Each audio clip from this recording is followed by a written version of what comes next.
C3, Connecting Coaches Cognition, Coaching with Courtney and Christensen. As a busy coach, you spend all day refueling, revamping, and reflecting with educators. Now's the time to stop and recharge your batteries with some much-needed coaching for the coach.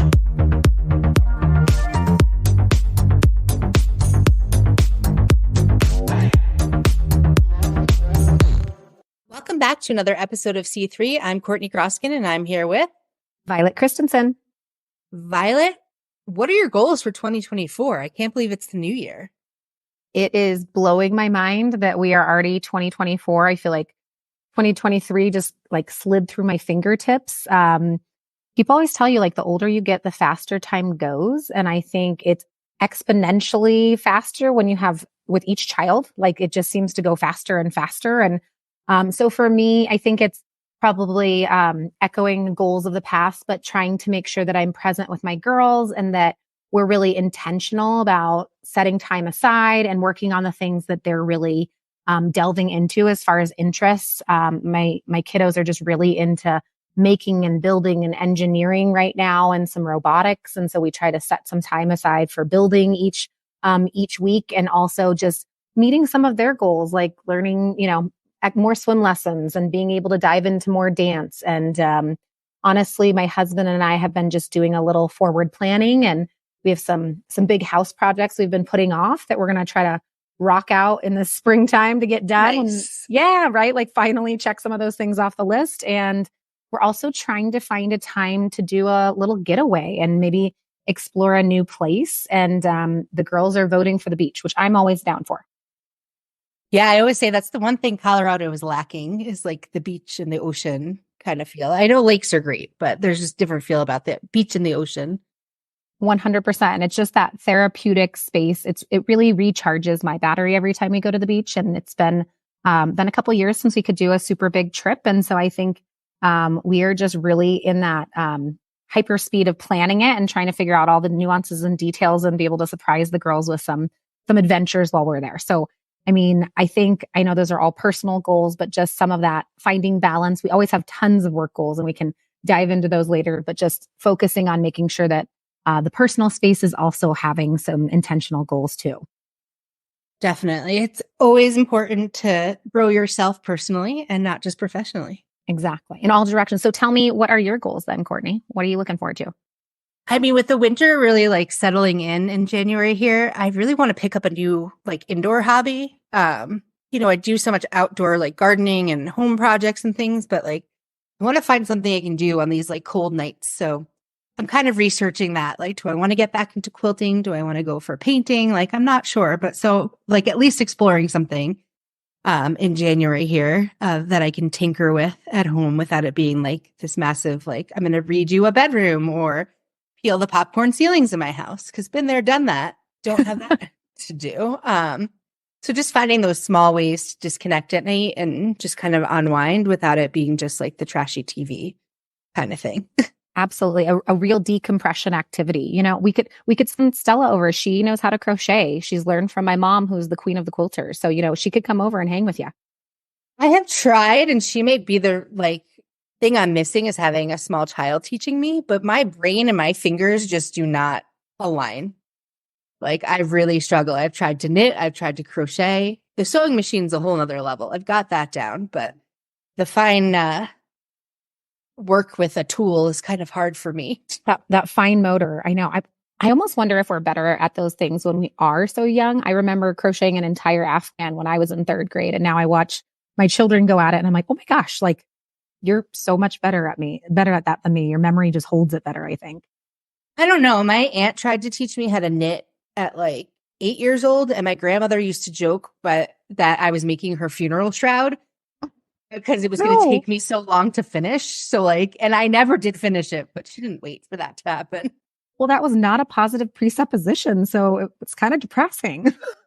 That was the joke though. Like she's never going to finish this. So then I'll live forever.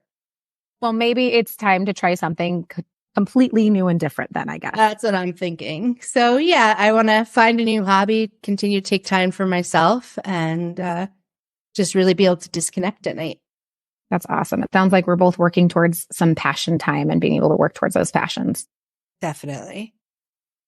Today, we're so fortunate to have two amazing guests with us today. We have Dr. Paul Bloomberg, who is one of the nation's most sought-after school improvement coaches. He is the best-selling author, coach, organizer, public education cheerleader, CEO, publisher, husband, parent, and friend. Paul has led multiple successful school turnaround efforts and partners with schools and districts globally with a focus on advancing learner agency through collaborative inquiry.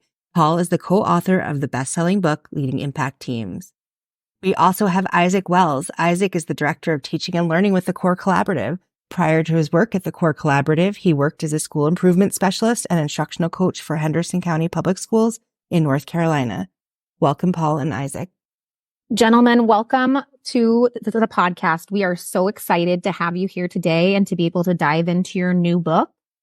We are just thrilled to have you back in the house, Paul, and also to have you joining us, Isaac. Glad to be here. Thank you.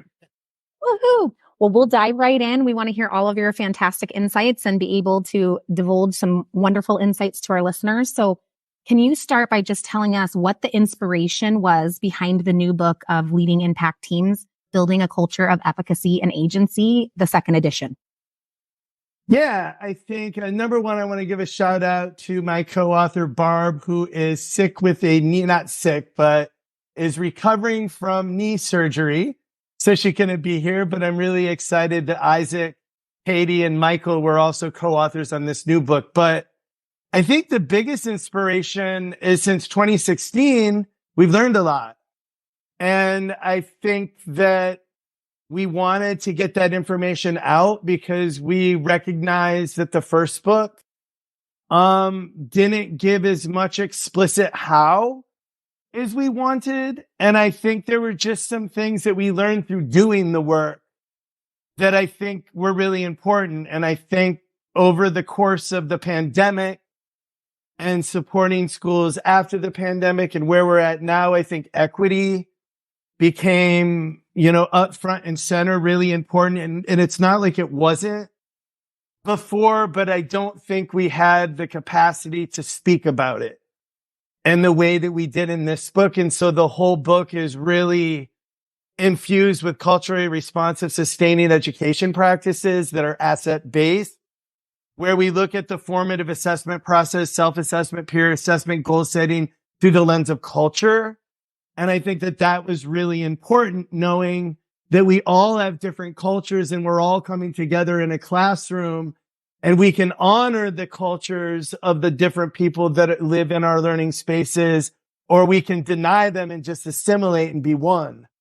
And I think that we all know that it's better that if we honor everyone's cultural backgrounds, we actually make more connections and we learn more. And I think that was one big inspiration. And I think the other one is we began using the framework with all sorts of teams, with English learner advisory councils, with PTAs, with district office teams. So we made a more concerted effort to look at how the EAA framework and a lot of the work around collaborative inquiry could be used in all different sorts of settings. And then the last piece is we really honed in on the idea of inquiry and what inquiry is and what it isn't. And if we want to extend more agency to teachers, and if we want them to have more decision-making power, and if we want to have our kids have to have agency, then our teachers have to have agency too.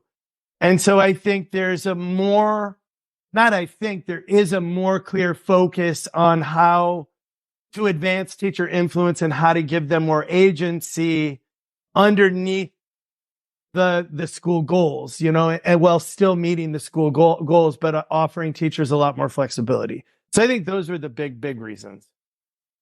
I really appreciate the perspective of having the time to walk out a book like this and live it and realize, okay, we need to make some tweaks and adjustments because we've changed as a system in education, and how can we grow and get better from that? Yeah. I think the idea of agency too was knowing that we want learners to be able to make decisions for their own life that are good for them while also contributing to others. It's not a competition. There's enough for everyone, and we don't have to be successful at the expense of another person. And I think that thread is woven through the whole book, is once we build expertise, if we're a teacher, if we're a student or a principal, it's our job to contribute that expertise back to people that might not have it and to teach them too. So this idea of contribution is living throughout the whole book over and over and over. How are we going to contribute back to where we, to how we learned? So anyway, Isaac, what do you think? All that. Yeah. And I think part of it is at the Core Collaborative, we practice what we teach. So we're always learning and reflecting. And as Paul was just saying, we're taking that input from so many different sources, from all the students, teachers, principals, superintendents that we have the pleasure to work with, and learning as we go and learning from this massive learning network that we've built over time. Yeah, it's a true boots on the ground approach versus this like pie in the sky theory idea. These are practical and real things that we're implementing in schools. Yeah, we're real. I know the book emphasizes the pivotal role of efficacy in propelling teams towards continuous improvement. Can you elaborate on how a belief in one's ability to reach goals contributes to building a culture of efficacy and agency within a school? Of course, that belief is central to everything. So we all know that saying, the definition of insanity is, trying the same thing over and over and expecting a different result. When we put that in the context of the classroom, if you've been trying really hard and failing, it takes away from your efficacy, that sense that you have what it takes. You have that capacity to learn this new thing, develop this new skill. If you've been successful, then it builds on to that sense of efficacy. And we find, from the research that there's really 4 sources of that efficacy. And the first is safety. Do you feel physically and psychologically safe? And a huge piece of that is, are you willing to take risks? And Paul really, I think, got to this with his introduction to say, like, we're willing to take some risks. And so when you put something out in the world and you try it, you learn from both the successes and the failures. So we need safety to get started. If we're going to try something that's really challenging, it's very helpful to have models of success. What does it look like when someone else has done this well? What are different ways that are possible to do this well? And then that kind of reveals to a success criteria we can work through. So if we have those pieces, now we're ready to really start making some attempts. And then we need feedback from as many sources as possible. Feedback from myself as I measure what I can do now against what I could do before, against where am I headed with this. As we get feedback from my peer group, hey, I noticed you're trying to do this. Here's a couple of things you did really well. Have you thought about trying this other thing? That might help you. And of course, in a classroom, feedback from the teachers and the other adults that you interact with. And when we have those sources, it really helps us not only to have mastery moments, but to recognize those. Because a mastery moment where you celebrate your success along the way doesn't have the same impact if you don't take time to identify it and, recognize, well, what got me here? And that's a huge piece that we play in the lives of our students' efficacy, but also in ours as teachers. Because to your question, we're not just building this sense of efficacy with students, it's with every learner, whether you're the superintendent running a massive district, or you're the pre-K student who just walked in for your first day. And Paul, I think, spoke really eloquently about the role of agency in anything we take on in lives. And so that efficacy, I believe I can do it, is a component in agency, which is the opportunity and the ability to take control of your own life, to make some decisions that help yourself and help others. And a huge piece of the book really gets to collective teacher efficacy. And so when we look at that, Ginny Donahue has done a lot to kind of unpack, well, what builds this collective teacher efficacy? Things like, how well do I understand what the other teachers in my school are doing? What kind of voice do I have? Like Paul mentioned this right at the beginning. How am I able to influence what's happening in my own school? And this is an area where Paul has some real strengths, so let him jump in. Yeah, I do that. Yeah, when you look at Donahue's work, Rachel L's work, and Hattie's work, the study that was kind of spawned from one of her first articles, is that teachers have influence and agency over their classrooms, and they have decision-making power. And that means that they have power over their inquiry that they're doing with other teachers. Like, we all want to get better at self-assessment this year together, because we know if our kids get good at this, they'll be able to be a little bit more independent. And then, like, I think this idea of goal consensus, our teachers gathering with the principal and determining the school goals with, or are the school goals created by the district, or the school goals created in an office, and then we're just bringing everyone together to bless them? Or are we actually looking at the data collaboratively together, brainstorming what our goals could be as teachers and creating those goals collectively? I think that's really important. And then having cohesion, like knowing like where we're going to be going 3 years from now, right? So in our schools, we typically create 3-year plans about like, where do we want to be in 3 years, and what would phase 1 look like? Not year 1, phase 1. What would success look like in phase 1? What would phase 2 look like? And so we're building that plan alongside of educators, because they're the ones that have to execute it. So the people that are closest to the work should be creating the plan. As far as we're concerned, a lot of those plans should not be created from someone else that's outside of the school. And the more that we do school reform work and school transformation work, there's not one school that we've had that have transformed, moving 20, 30 percentage points, that haven't had agency over their own learning at the school. And I think the other piece would be, are your interventions really quality? Because if those interventions aren't quality, and we're sending kids to those interventions and the teachers don't believe in those interventions, then it has a detrimental effect on the overall efficacy of the teachers.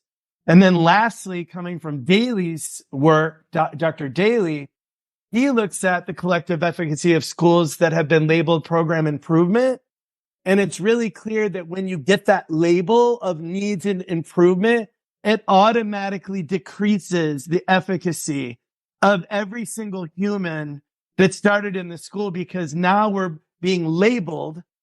Just like we don't like being labeled individually, now a whole system is labeled underperforming. And so the people in the system start to believe it. Right? So I think we move that from self-efficacy to collective efficacy with the help of Rachel Eels, Jenny Donahue, Alan Daly, and John Hattie. And hopefully us and you. Absolutely. And I really appreciate how you bring the efficacy through the entire system, as well as the agency as being those really heart lines and mind lines, in order to be able to feel safe, in order to be able to raise that across the board. It's just, you all illuminate that so well. So thank you. Very welcome. It's the first time we really talked about it. So thanks. You're asking the question. Well, you know, we try to ask good questions around here. Yeah, they're really good questions. Well, here's the next one for you. So take this one and give us some more amazing insights. Is, we know the concept of reimagining PLCs and anchoring that collaborative inquiry with design thinking is like, it's super intriguing to us. Could you share a couple of those specific examples or some insights into how this approach enhances that effectiveness of professional learning communities, and also how it fosters the innovation and creativity that we're looking for? Yeah, so it came with a lot of failure. I'm just going to be really like, I more than Barb was bound and determined to figure out how design thinking could be used with collaborative inquiry. And so I got to tell you, I failed at it in Chicago. I failed at it in, I think, Missouri. I think I failed at it. I can't even tell you how many times I started and stopped to figure it out, but I don't even know what happened where one day it kind of came to me. And I think it came to me because of the equity work we were doing. And the first stage of the design thinking process is the empathy stage, right? And the more I started thinking of it, and at the time I was on the board of the National Parent Union, and it's a parent union devoted to the parents of the most marginalized kids. So parents who've been incarcerated, LGBTQ parents, single parents, parents of color.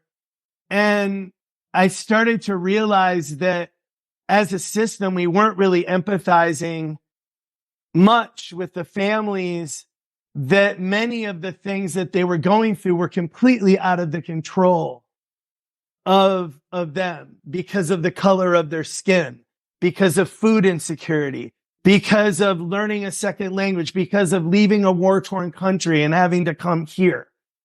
And they were actually being punished for those things in our system because, the system wasn't really being empathetic to what they'd gone through. And so I think what always drew me to design thinking is that the first stage is empathizing with your client, which would be your students or your families, and also empathizing with teachers because they're the ones that have to execute the work. And so I think through the help of a lot of other people, we started doing a lot more empathetic interviews at the beginning of the stages. And then we started to be better able to understand the root cause of the problem because we were talking to the people that the problem mostly impacted. We weren't talking to other people that were impacted by the problem. We were going directly to the source. And because we went directly to the source and we started to understand what they valued and what they thought needed to happen, and we took that information into account deeply as we determined our inquiry focus, it changed everything. Because now social emotional learning went from here to here, not because we had to from the state level, because the parents valued it, right? Because the parents wanted their kids not to be ashamed when they didn't do well on a test. And they didn't want their kids to be so insecure about going to school because they were nervous about how they might perform. And so I think things started to change rapidly when we went right to the people that were most impacted by the problem and spent a good deal of time talking to them and gathering evidence before we determined our inquiry focus. And that evidence, believe it or not, became even more important than the hard data that we typically use in schools. So I think that is the biggest reason. And I think we've gotten better and better and better. And at the secondary level, in the high school level, to be quite honest, it's the way we broke through because we always struggled with impact teams or any PLC process at the secondary high school level. But as soon as we had teachers go to the source and talk to the kids and set them up with interview questions that would give them good information, all of a sudden high school teachers wanted to change their practice because they recognized that what they might be doing wasn't really serving the students in front of them. Because at the end of the day, teachers want to serve our kids. Like that's kind of born into the profession. So I think it really supported our secondary schools to taking them to another level. It always comes back to the coaching core, being a good listener, being able to paraphrase back and really articulate where are we going and what are we doing and how are we feeling in this moment. So I love you bringing that to the forefront. Yeah, I think that's the biggest reason because the rest of the components of design thinking are pretty similar to a lot of inquiry work, but that empathy stage and then the prototyping phase, knowing that what we're going to do immediately it's not going to be our best. And so it requires prototyping. If we're practicing self-assessment in the very beginning, a lot of people don't know how to do it very well. So it requires this idea of prototyping that we're going to come back to it over and over. And that's just a part of the stage. And I think that makes people feel very comfortable because there's no need to be perfect in the very beginning because there is no such thing. So I think those would be the two things, right, Isaac? I think that kind of sums it up. Yeah, you nailed it. It brings all the voices to the table. Design thinking naturally does that. Even if they're not speaking up, if they're writing it, however you create that system.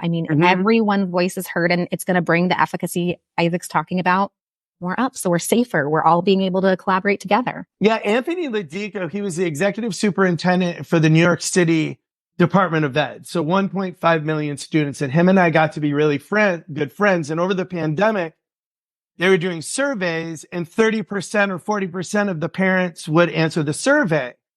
And he is probably one of the people that said it's not good enough because the 60% of the people that aren't doing the survey are who we need to do the survey. So why are we not going to beauty parlors and going to these places where these people actually live and work and getting that information so we can make better educated decisions about our families that are most in need, because typically their voices are typically left out. So, I mean, I owe a lot to Anthony for saying that one day in a meeting, and I'm like, he's right. And it was also missing in the PLC process. Mm-hmm. It's like the pinnacle of empowering our parents. Give them a seat and make it accessible to them, and they hold a lot of the information and the knowledge that we need to propel their students forward. If it's on their terms, right? If we honor their culture and we honor the way that they see education, and we don't make it about what we need, what do you need? Mm-hmm. Right? What do you need us to do better for you? That's a really different conversation, Courtney. So I appreciate that you said that. Yeah. The book stresses the importance of recognizing and value a learner's cultural strengths as indispensable sources of knowledge. Can you provide some examples of how this asset-based cultural lens enhances formative assessment practices and contributes to a more inclusive and effective learning environment? I'm going to start this one because I'm going to talk about my two adopted sons. One in particular, Alex, who just found out he's West African not too long ago. Our whole life, we thought he was Hispanic, so he's kind of going through an identity crisis of some sort, and I get it. But I think it became clear when he was in high school, when we were actually made the decision to launch the Core Collaborative, where Alex was a surfer, and every single day I could see this unbelievable patient person wait for wave. And I also saw this person who wasn't really competitive, Alex, always give the wave to somebody else. And then when I would go to school, for some reason, those were not the ways that teachers would describe Alex. But I knew that he could problem solve, although he didn't do well in math, because I saw him problem solve in surfing constantly. And so it became like, what if teachers would recognize that in kids' personal lives and in their cultural, in their homes and in their families, they probably have learned all of these things, and it might not be called the same thing. But what are we doing where we're not acknowledging the cultural strengths that kids already have? And we make these assumptions that they're not problem solvers, that they're not patient, that they can't share because of this artificial environment of school that in secondary is very much like prisons.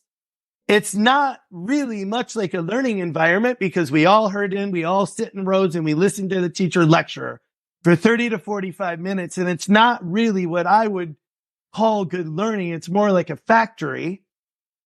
But we don't really even acknowledge that the student has all these strengths, and these strengths they've grown outside of school, and many of us don't even know them.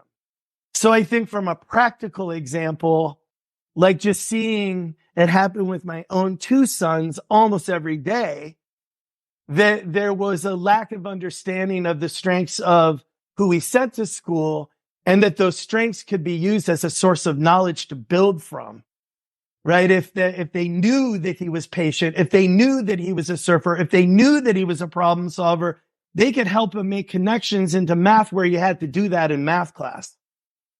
You hear where I'm going? So I think for me, that's why the asset-based approach is a lot. And I think, Isaac, I think you're dealing with the same sort of things too, right? Mm-hmm.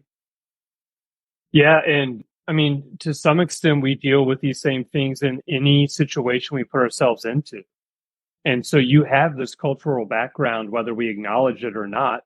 So why not acknowledge it, bring it out? And then anytime you engage in the formative assessment process, that is a partnership. It's something you're doing together with others. And so it gives you an opportunity to understand yourself better, to understand those around you. And I think what Paul's alluding to is my daughter is a second grader, very bright, amazing vocabulary, loves reading, writing, math, everything, and yet has really struggled in some areas. And we're working on that, but we've noticed that she can be very different in those different situations. And we're grateful beyond belief this year that she has a teacher who really has taken the time and made the space to see her for who she is, and she's thriving. So we're very excited about where she's headed. And it's because of what you just said. She made that environment at one where she feels included and belongs and is able to share who she is fully while she's there. And recognizing that our kids, our teachers, our principals, they're already whole. They're not broke. Yeah. They're already whole. So we have to speak about them as whole people that aren't broken. Like the first thing I go to a school that has 10% proficiency, I said, none of you here are broken. Our system might be broken, but no one in the room is. You're all totally whole. You're beautiful individuals, and it's our job to figure out what are our strengths so we can build upon them instead of taking every minute that we can to look at our deficits, because the more that we look at our deficits, the more that we find. Absolutely. And at the core, aren't we all just wanting acceptance, and we want to be efficacious, and we're all have our inner child inside of us that still wants that, right? And so I love that you're speaking to that and really getting to know the whole child. And I hope this is the best year yet for your daughter. And she rocks right into third grade. She's going to. Yeah. I believe it. And when they feel accepted and when they have that sense of peace within, it's unbelievable what can come out of that.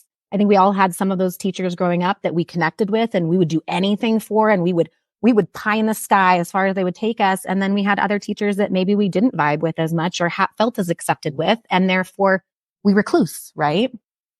I don't know about you guys, but don't you think like where you learn the most as a teacher is when you're trying to figure out how to help a student that's struggling? I feel like for me, those students have given me the greatest gifts that I could ever receive. So to me, when I have a student that I can't figure out, I'm like, gosh, look at all the gifts that I'm going to get right now over the next year or so. Like I look at it as like, oh my goodness, I'm going to learn more about myself through this experience. I'm going to learn more about how to help so many more kids through this experience. So to me, it's just like a puzzle to try to figure out, and what are all the gifts that you're going to gain from figuring out that puzzle. It really pushes you to stretch and grow because you have to change the way you're looking at that student. Yeah. So I embrace those children, right? And embrace those teachers because those are the places where we learn the most. And I'm sure our listeners right now are naming those kiddos in their mind. Like I'm naming them as we're sitting here in a head bobbing and nodding together of, oh yeah, I remember this lesson from this student. I remember that challenge with this child that we had to break through in this way. I mean, so I appreciate you bringing that to the forefront as well. We know within the book, one of the goals that's highlighted is to shape self-empowered learners who are both intellectually adept and also socially conscious. How does the impact team model contribute to this goal? More, if you can just give us a few more little nuggets in there behind, and also what strategies are recommended for achieving it. Yeah, and that's a great segue from what we've just been talking about. We already kind of mentioned that learning really is a partnership. Learning happens socially before it happens academically, and we've evolved in a way where we learn from each other, and we have certain people who are storytellers or certain people who carry on these different types of, physical knowledge, whether it's how to make a net or whatever it might be. And so learning traditionally for humans has happened in the context of our society. And so with that in mind, you can't take that away from it. And so I think sometimes there's a worry, and we're seeing this in some legislation in states at the time, that if we split the focus of learning into academic and social and emotional, we may weaken the academic learning. But we know from our own experiences, and the research bears this out too, that the opposite is true. When we focus on each of those things, they strengthen each other. And so if you're not taken care of socially and emotionally, and you're not aware of yourself in those ways and aware of others, your academics can struggle. And if your academics are very strong, but you don't have opportunities to develop those social skills, that comes away from it. So that's kind of at the heart of the model, is to develop, as you said, self-empowered learners. And that's another way of thinking about agency. students who are able to approach the world they live in with the belief that they can have an impact on their own lives and the lives of others, with the power of spirit to take chances and try that. And then with the set of skills and the deep understanding of concepts necessary to do it. It doesn't matter. I don't mean to say it doesn't matter, but if you have a great belief in yourself, but you don't have the skills it takes to read, you're not going to be able to read.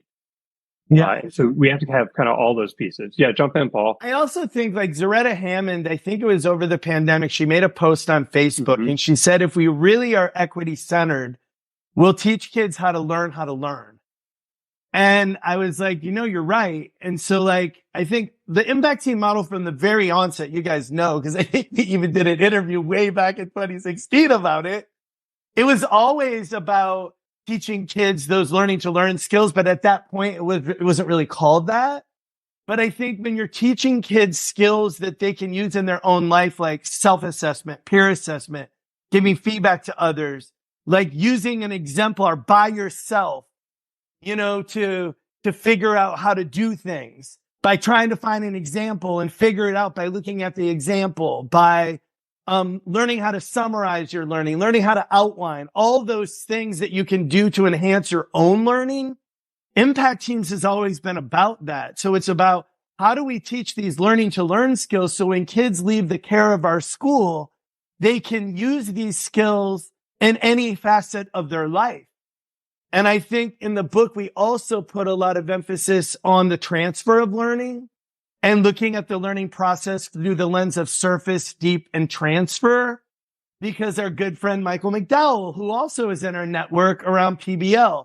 So I think the work has broadened a lot to include evidence that we're gathering from schools engaged in PBL, and what evidence would they look at the surface, deep, and transfer level to know that kids are going in the right direction. So I think there's more emphasis on the learning to learn skills throughout the book, and knowing that that is also going to be an equity stabilizer or equalizer, or it could be. It has the potential to be. And as kids develop those skills and strategies Paul was just talking about, and they reflect on how they've learned them and how they've used them, that only strengthens their learner identity, that understanding themselves as learners, as people who are capable of learning, and as people who learn well when they do X, Y, and Z. And the better you understand yourself, the better you're able to understand others. And so one of the things when I first met Paul 10 years ago or so, it seems like a lot longer than that, but one of the things he brought to my school at the time was this idea of the co-construction of success criteria, which is such a simple thing, but it has a massive impact on how you think about learning. Because as Paul said, you look at some examples, some non-examples, you decide together from 30, 35 different perspectives, what makes this one a good example? What makes this one something that could be improved a little bit? And so while you're getting to know yourself, you're getting to know others, but then you're coming to a shared understanding. This is excellence. This is what we're driving for. And through that process, you become socially aware of those around you and how they may learn differently, or how they may see things differently, or what they have that they can bring to the conversation or give to you to challenge you or to push you ahead. The concept reminds me so much of the reading rope. Like, you can't separate the individual strands here. It's one knot together, and that's what, makes a strong student. Yeah, totally. Learning your best way to learn. It's like the metacognition of education, thinking about our thinking and thinking about how we do our thinking, how we best are successful in our thinking, which is amazing. Oh, you guys are just full of so much great information today. I just feel like, I know we've been here nodding this whole time, but I think our listeners driving in their car or running on the treadmill, they're nodding right along with us here in elapsed time. But we want to give you at least one more opportunity to share. Is there anything else that you would like to share? And also tell us, where can we follow you? Where can we connect with you? How can they become part of your network? Yeah. So for me, like this book wasn't written just by me, Barb, Isaac, Katie, and Michael. If you look in the front of the book, I think there's over 30 schools that contributed to it. So, and there's even more schools that made contributions from in the first one. So like that alone just knowing that this is all of ours. And like, it wouldn't be a book with all of their contributions, and just giving a shout out to every single school and teacher and principal and parent that agreed to contribute to the lights went off on you. They agreed to contribute to the book. I just want to make sure that everyone knows that the book was written by lots and lots of people. And I want everyone to know that this book isn't just ours. It's all of ours. Collective efficacy in book form. Yes. Yeah. In book form, as much as we could make it. I think that's a big thing for me, Isaac. I don't know about for you. Yeah. I think you nailed it, that we're all in this together. And we're continuing to learn together. And we know that that's where our strength comes from. The more perspectives we bring together, the more people we have trying things, taking risks, having successes, having failures, but then being open, honest, and vulnerable enough to share those so we can reflect on them together. I've learned so much in any group I've gotten to be a part of, but being part of the Core Collaborative Learning Network, it just expanded my reach at such a ridiculous extent that I have confidence, kind of like what LinkedIn was developed for a long time ago, was that if you have a need or a problem or a puzzle, I've got somebody I can reach out to. And that's really kind of what we're all about. And that brings us right back to that efficacy and agency. Efficacy, the belief that with the people around me, I can have a positive impact on learning, and then agency, that power and opportunity to make decisions that impact my learning and my life and others. And you asked for it, so we'll say it, but you can find us at thecorecollaborative.com, and we're on all social media as either the Social Core or the Core Collaborative. We would love to connect because there's just so many ways to keep in touch and for us all to make each other a little bit better. We also have a Facebook impact team group. Yeah. If you just go to Facebook and search for leading impact teams, I think we have about 800, 1,000 people in there, but we would love for people to join because that's where we're kind of sharing best practice. And I think Mother Teresa said this, but I think when we realize that we all really belong to each other, the way we treat each other is very, very different because we're all really connected. And so I think that's what I would like to leave everyone, is just realizing that we all really are interconnected. And so the better that we treat each other, the more that we're going to learn together. I think that's a mic drop moment, and we'll end the episode on that note. Thank you so much for coming on today. Thank you. Thanks so much for having us. This is wonderful. It was awesome. Thank you. We always knew the process of impact teams was important. The new book just brings it to a whole nother level. What gifts might you recognize in your students? How can you help your teachers recognize these gifts? Thanks for listening to another episode of C3. Be sure to follow us on X or Twitter and on Instagram. Thanks for listening. C3, connecting, coaches, cognition. Whose thinking will you mediate today?